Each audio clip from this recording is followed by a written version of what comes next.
We'll guide you through how to make a zoom out transition in DaVinci Resolve. Quick disclaimer, you need to follow this step-by-step guide carefully, because skipping a single step will affect your final result.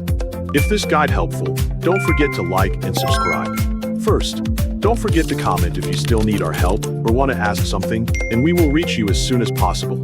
Second, open DaVinci Resolve on your computer and creating a new project so you can start editing. After the project opens, go to the Edit page, where you will organize your clips and build the transition effect.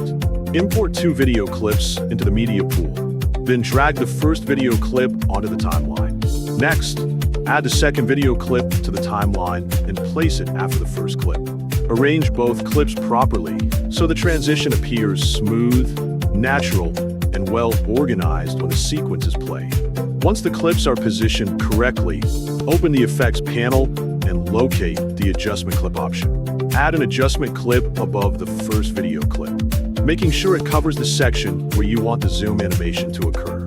Select the adjustment clip and apply a zoom out effect by adjusting the appropriate transform controls.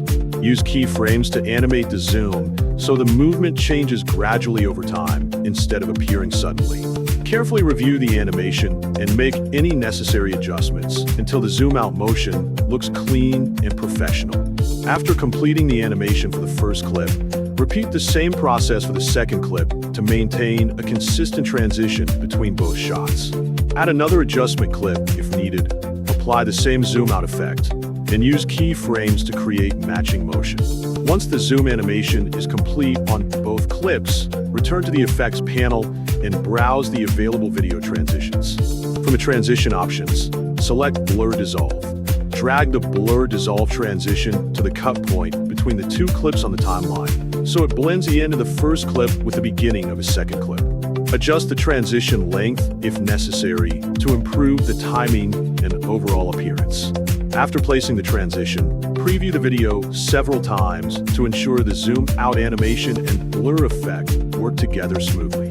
When you're satisfied with the result, export the final video using your preferred settings and save the completed project for future edits.